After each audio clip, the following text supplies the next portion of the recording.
What is up, everybody? Coach Chad here, CEO of the Next Level Coaching Academy, and welcome into this episode of the Fit CEO podcast or the Chad Molyneux YouTube channel if you guys do watch on the video. And if you are watching on the video, you're going to see I got my magical stash back. Quick little story about this, and then we'll get into this.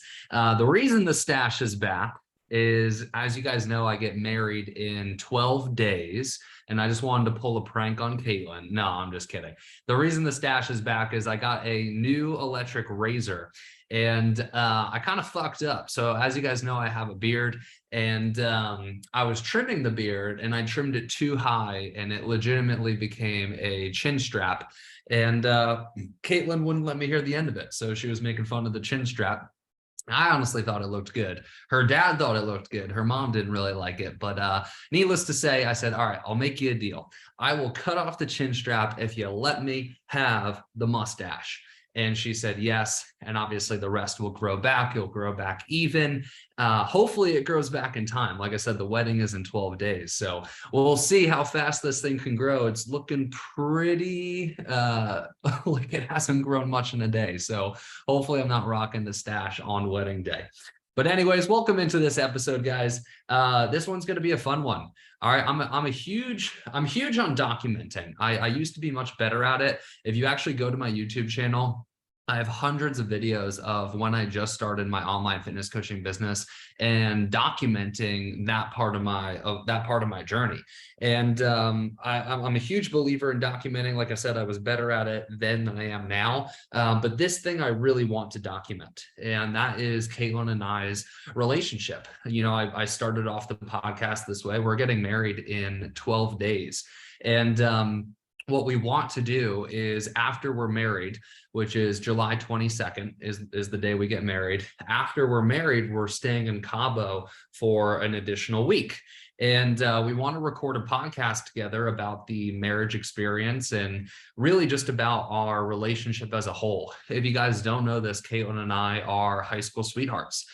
We met when I was 16 and she was 17. Caitlin, I'm going to share this piece of information. She's going to hate me for this. Caitlin took my V card. Caitlin took my virginity at the age of 16. So like I said, after we get married on July 22nd, we want to do a podcast together the following week to talk about our experience during the wedding, but also to talk about our relationship as a whole and all the lessons and things that we've learned along the way. We've had a ton of good. Obviously, we're getting married, but we've had our challenges and we've had our obstacles as well. And one of our company tenets is truth first. And I don't want to hide any of those challenges because I think that those are important parts of the story. And those are the parts that, you know, we learn the most from, and hopefully you guys can learn the most from as well. So in order to tee up that podcast that we will record 2 weeks from now, yes, 12 days is when we get married. So yeah, probably about 2 weeks from now. So that podcast will be released probably the first week of August. Or maybe the last week of July. But I want to tee that episode up with today's episode. And what we're going to be talking about today is our timeline of our relationship. All right. So the way that I look at this is our relationship has had 4 parts to it. All right. So it's had a part 1, a part 2, a part 3, and a part 4. And we're about to start part 5, which is our wedding life. All right, so I'm gonna catch you guys up to speed here. Like I said, I've known Caitlin since I was 16 and she was 17. I'm 28 now, so I've known Caitlin for 12 years. Yeah, 12 years, which is crazy to say. And we know everything about each other pretty much. Obviously, we've done a ton of growing together. We have a lot more growing to do with each other. But I'm going to catch you guys up to speed. So I'm going to go over these 4 parts, and this will tee up our next episode together perfectly. And in the next episode, that's when we're going to talk more about our learning lessons and what we've both learned from this crazy ride that we've been on. So let's get into it. All right. So how did we meet? All right. So I was 16 years old. And the second I turned 16, you know what my parents told me? They said, boy, you got to get yourself a job. All right. So I got myself my first job, and that job was at a tiny little grocery store in a very small town in Connecticut called Ridgefield. All right. So I grew up in a small town in Connecticut called Ridgefield, and the grocery store was called Ancona's Market. It was a family-owned grocery store that has been in the town. I think at that point it was established like 50 years. This was like a very well-known grocery store in the town, very successful, needless to say.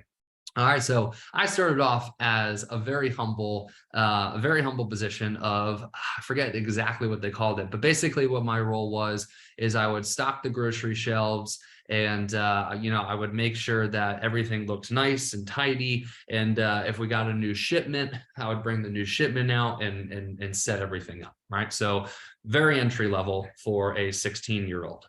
Now, Caitlin also worked at this same grocery store, Ancona's Market. However, because she was a very beautiful lady, as you guys know, they put her at the cash register. So we worked in two completely different parts of the story.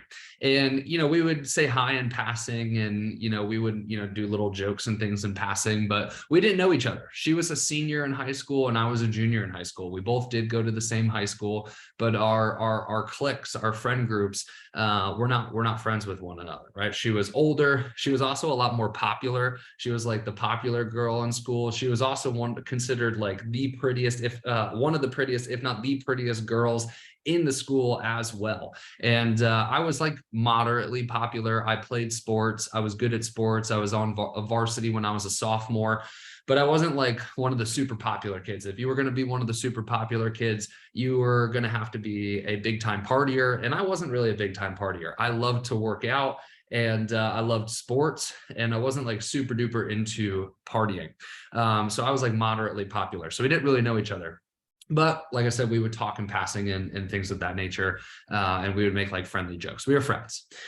I remember there was one point where she reached out to me on Facebook. That's how we communicated back in the day, right? So she reached out to me on Facebook, and basically we were talking, and I think I just got my license at that time, or maybe I just got my permit or something like that. And she made a joke about how she wanted to like give me rides to school, something about like how she could teach me how to drive. I forget what it was. Clearly she was coming on to me. She was hitting on me a little bit. And me being a 16-year-old, very ignorant individual who thought that how you got girls was to play it off cool or to be a dick, I denied her. And I said, nah. I basically just said, nah, I don't need that. And I was just kind of an asshole, so to speak.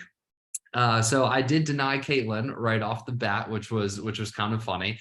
But how this story continues to progress is I eventually in Ancona's got moved from stocking the shelves to being bag boy. And I specifically would choose her cash register. And this is where our relationship really started to develop. We would hang out, we would talk at work, because now we worked in much closer proximity. Then I got elevated from bag boy to cashier. And I would specifically choose the cash register right behind her so that I could stare at her butt. So now we both had crushes on one another, right? We both liked one of another, and it was beginning to become evident. Okay, so homecoming was coming up, and this is probably one of the most pivotal times in my life. So homecoming was coming up, and I was in chemistry class, with one of her girlfriends, and I sat right next to one of her girlfriends. And I remember her friend came in, sat down next to me, looked at me and said, "Hey, I got to tell you something." And I said, "Oh yeah, what's that?" And she goes, "I have two people who want to go to homecoming with you." And I was like, "Oh yeah, like who?" And she said, "Caitlin and a girl named Danielle." And these two, Caitlin and Danielle, were considered like the two prettiest girls in school. And here I am, just like, average kid in high school, who like an average jock in high school. And I'm just like, what did you just say? They want to go to homecoming with me? And she was like, "Yeah, who do you want to go with?" And I was like, wait a second. I was like so thrown off. I was like, I need 24 hours. Like, I'll come back to you with an answer tomorrow. And I was freaking out the whole entire day, telling all my friends. I was like, I can't believe this. Like, what the heck? Like, why me?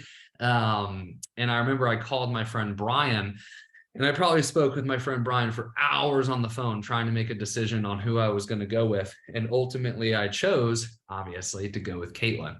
And I always reminisce on that time in my life, like, holy shit, my life would be so different if I chose Danielle. I probably would not be in the coaching space. Actually, I definitely wouldn't be in the coaching space. And like, this wouldn't be my life if I didn't choose Caitlin in that moment. So huge pivotal part in my life. And I do believe that everything does happen for a reason.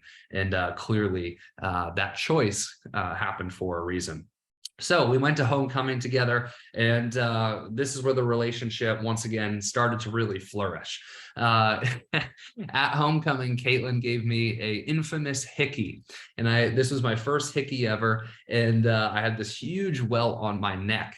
And I can remember walking into school and like everybody was pointing it out. Everybody was talking about it like, holy crap, can you believe Caitlin gave Chad a hickey?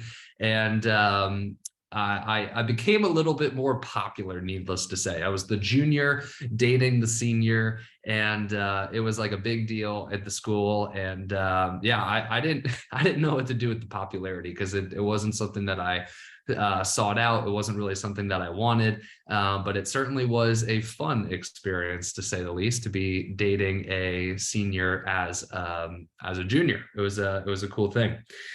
So from there, we kept hanging out. I would hang out with her friends. We would do all the stuff. Caitlin got me a bit into partying. All right. So remember, I was the jock who wasn't into partying. I just liked to work out and play sports and do my thing. When I became a junior who dated a senior, I got to go to all the cool senior parties, and I got a little bit into the partying in high school. But we kept hanging out, and I can remember when I asked her out, I was so freaking nervous. I was so nervous. I remember I had to literally drink half a water bottle of like this cranberry vodka, and then I asked her out to be my official boyfriend, and she said yes, obviously. All right. If you see me looking down, I just have all the notes. The story is kind of long, so just bear with me here. So I asked her out. We dated for a good while, and then two things happened that I'm not very proud of. These two things happened. I was 16 years old. I was a junior dating a senior. I probably was I was a little shit, a little 16-year-old shit. I got a little cocky. I got a little confident. I got a little arrogant. And this is a time in my life where I'm not very proud of the two things that I'm about to say. But once again, I believe in telling the truth.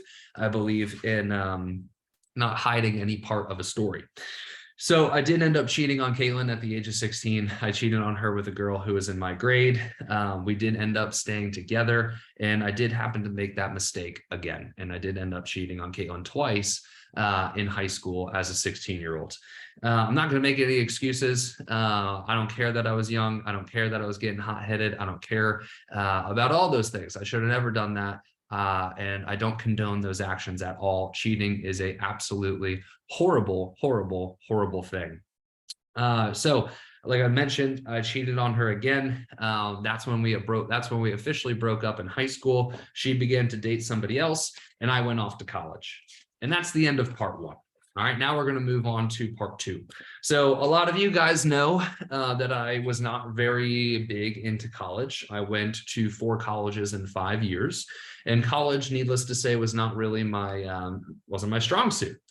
All right, so we're going to move on to part two, because now I'm out of high school. I'm in college. I'm just starting my college career. All right, so I'm a freshman. I went to Western New England State University to play lacrosse. All right, Caitlin stayed home. She went to Western Connecticut State University, and she had a different boyfriend at this time. So living two completely different lives. All right, I'm living the college lifestyle. She's working and going to college. Western Connecticut State University was literally right next to our hometown. So she worked, stayed at home, went to college. I went away for college, lived the traditional college lifestyle where Yeah, you know the traditional college lifestyle. All right. Anyways, I freshman year, one night came home drunk. It was probably like 1 o'clock in the morning, and this is when Snapchat was a big thing. I know Snapchat is a big thing now, but I don't use Snapchat now. I used Snapchat back then in college. This was like 2014 or something like that. And I can remember I Snapchatted her at 1 a.m. and I was like, I don't even know if I'm going to get a response here. We haven't talked in like over a year. And I shot her a Snapchat, and lo and behold, she did respond. All right. So Caitlin was not with her boyfriend anymore, and she was flying solo. All right. So we would meet up. We would meet up here and there when I was a freshman in college, when I would come home for a weekend, because Western Connecticut or Western New England was right in Massachusetts. So it was literally like an hour drive from my hometown. So there would be times where I would come home to see my family, and Caitlin and I, we would meet up, but it was never anything serious. We would just get a little freaky here and there. Like I said, Caitlin's the one who took my V card back when I was 16. So I was a side piece. All right. So it'd get a little freaky.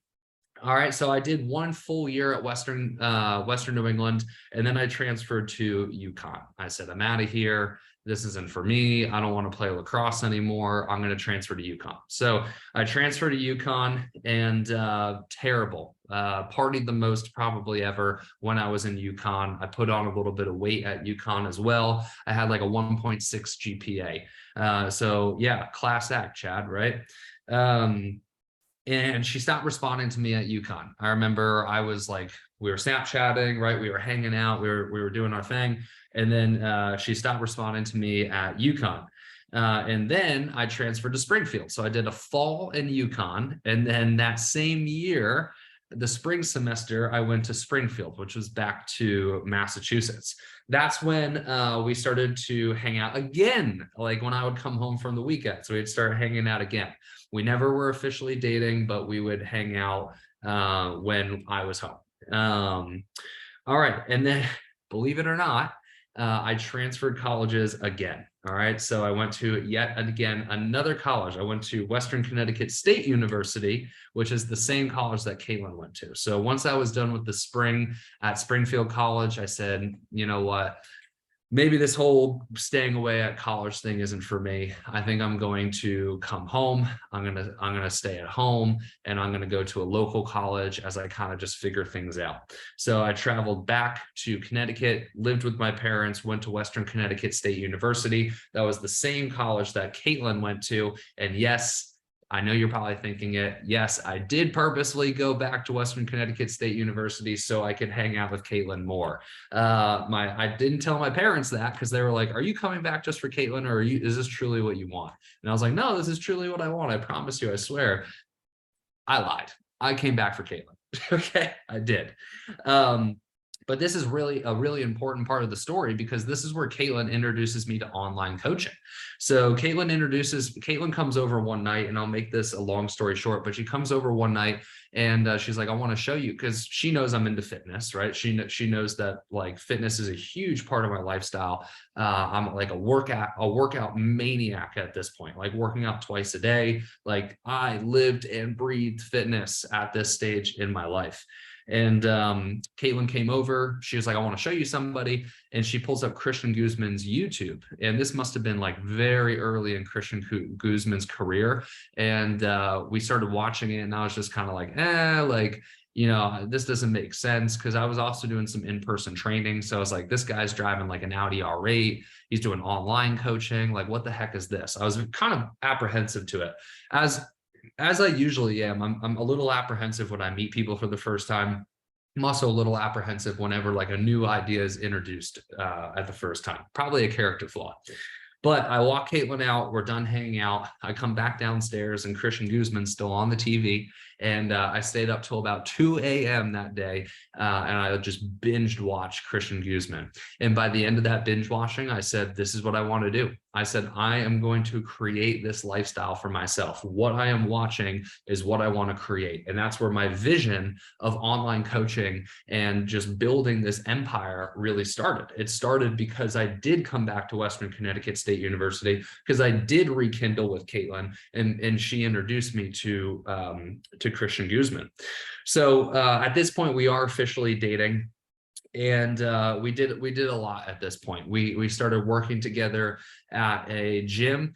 EHP Fit was the name of the gym, and we kind of got the wool pulled over our heads here. We would open the gym at 5 a.m. We would close the gym at 8 p.m. The gym owner would tell us that we're doing this as an internship. He was promising us the world. You're going to open up a location in California, but we weren't getting paid for any of this. We were opening the gym at 5, closing the gym at 8, and he used us basically. I remember after the 6 months of this internship, he handed us both $400 cash and just said thank you, and still didn't even offer us a position, still didn't even offer us a paid position, just gave us $400 cash. And at that point we quit, and we were like, yeah, we're gonna just try to do this on our own. And that's when we both started our Instagrams, and that's when we both started to really try to build online coaching empires. We built them together, which is, oof, I almost got emotional there. Is something I'm very proud of, and I know Caitlin is very proud of as well. At this point, I spent probably about 1.5 to 2 years really trying to build it on my own, maybe even 2.5 years. And I joined another program.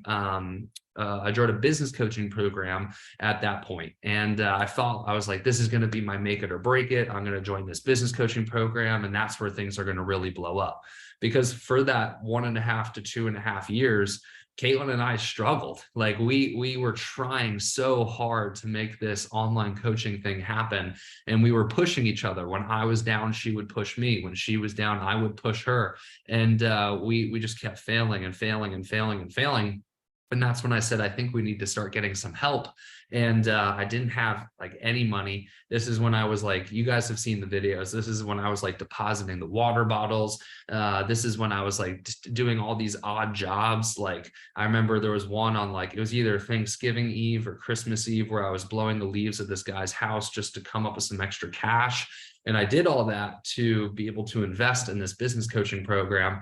And the business coaching program didn't work. I was in debt. I took a loan out on PayPal credit just to pay the business coach off, but then I couldn't pay my loan back with PayPal credit. So I had debt collectors coming after me. I vividly remember laying on the Caitlin's parents' living room carpet, just getting a call from debt collectors and just so stressed out. I'm like, how am I going to make this work? How am I going to make this vision work? Like, can I do this? And man, it was a battle. It was a battle. And I was so freaking driven and so freaking committed to making this vision work that at this point, I kind of lost sight of my relationship with Caitlin. Everything was work. I was working from like the second I woke up. I was staying up till like 2 a.m. just working. Caitlin would come over, and I feel so bad thinking about this now, but she would sit in my room and I would just work, and there was like no interaction at all. So we broke up. At this point. And that concludes part 2. So now we're going to move on to part 3. All right. So part 3 is we got back together. All right. So Caitlin has been and still is a huge support system for me. I remember when we got back together, I still haven't cracked the code yet. I still haven't cracked the online fitness coaching code. Either has she. And I can remember sitting in my shitty ass Jeep Cherokee and I called her, and I was just like, like I need to quit. I think I need to quit. And I was like, maybe I just do this instead. And I presented like a different business opportunity. And she saved me from quitting. She was like, no, you're not quitting. Like we're going to figure this out. Like you need to keep pushing. And that's how amazing Caitlin is. She believes in people, and she will push when she believes in people as well. So getting emotional again, I'm very grateful. Oh man, I'm getting a little bit of emotion. I'm very grateful for Caitlin's support throughout this whole entire process, because without her, I would not be half the man that I am today. And I do really mean that. Oh man, I'm starting to tear up. Definitely gonna cry at the wedding. Caitlin and I were like, "Are you gonna cry at the wedding?" I'm definitely gonna cry. Okay, so she saved me from quitting in that moment in the Jeep Cherokee. I knew I needed to hire another business coach, so I got a waitering job. I can't remember if I got a pizza job at this point or a waitering job. There was two jobs that I got prior to being successful as an online coach. It could have been the pizza job at this point. It could have been the waitering job. Needless to say, I got another job at this point. I think it was the waitering job. And the reason I got that job is so that and the reason I picked waitering, and this is actually like a side note, is you can make good money part-time, and all I had to work was 5-hour shifts. And those 5-hour shifts could be during the day, which means I could work at night, or the 5-hour shifts could be at night, which means I could work during the day. So that's why I chose waitering. Great part-time job if you're trying to build a business is to waiter. So I made up this extra cash. I was able to invest in this next business coaching program, and I started to have success. It took about 4 months of being in this program to start having success, and I had my first $10,000 month as an online coach in September of 2018. Was the time. And this is where you guys are going to laugh. I thought at this point, as I was getting successful, that Caitlin was holding me back. So we broke up again, and you guys will see this a few times. And I think the beauty of our story, and I don't want this to be confused on like you guys were on and off, because we were on and off, but the beauty of our story is we always found a way back to each other. And we stuck it through. And I think the value there is when you believe in something and you love something, you got to stick it through all the trials and the tribulations. And we were young as fuck at this point. I think I was 19 at this point. So you know, we're trying to figure ourselves out just as much as we're trying to figure the relationship out. So I have no shame in any of our on and off points, and that's why I'm going to be honest and tell it to you guys. So we broke up. I was an idiot. Yeah, basically I was an idiot. I broke up. I thought she was holding me back. I was once again super fixated, super focused on business growth here. Then I got invited to do a talk in San Diego, and this was going to be my first public speaking talk. It was to a room of like 300 people, and I was like, yeah, let's freaking go. This is awesome. And we started talking again when I was traveling to do this talk. So the talk was in San Diego, and I remember we were talking about me giving the talk, and it was more of like, once again, supporting me through the process. So we began to talk again during that.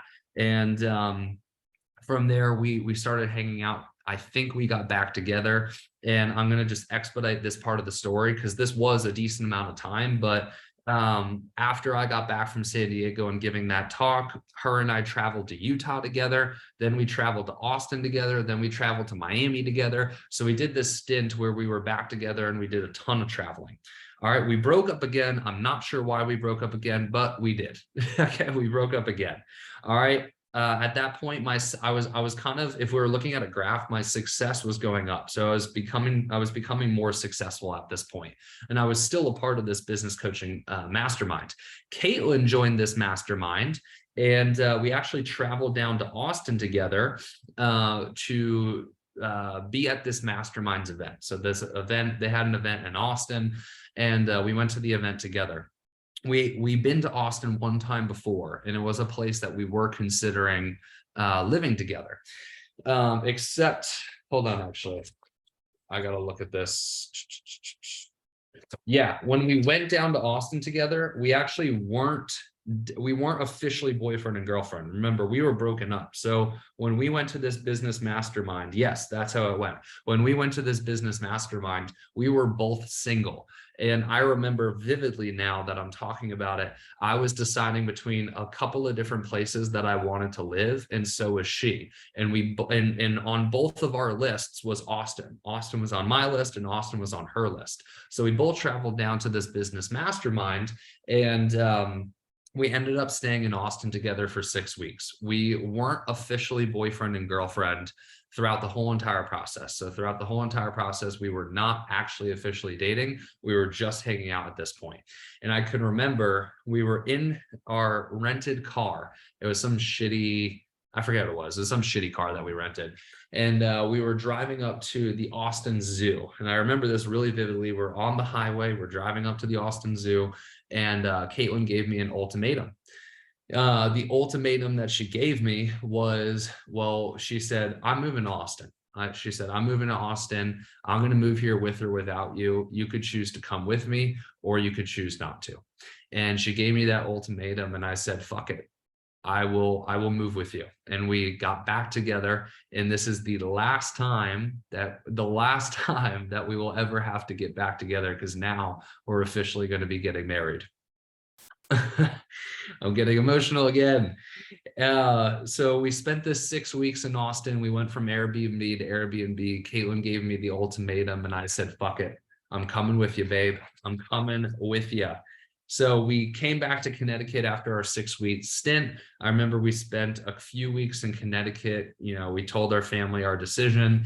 We hung out with our family for those 2 weeks. We packed up and we moved to Austin. We signed a lease in a place in Austin called The Domain. At this point, awesomeness happened. Both of our businesses started to explode. Strive to Thrive wasn't created at this point. Caitlin was actually still on her own at this point, but both of our businesses started to explode. I was still doing online fitness coaching. I wasn't doing business coaching at this point. We both met Dayla. We both met our whole group in Austin. And from there, hold on 1 second. All right, let's pick up where we left off. So we both met Dayla and Sean. We both met our whole entire group in Austin, Texas. This is when NLCA started. You guys already know that story. I've told that story about how NLCA started with Dayla. This is also where STT started.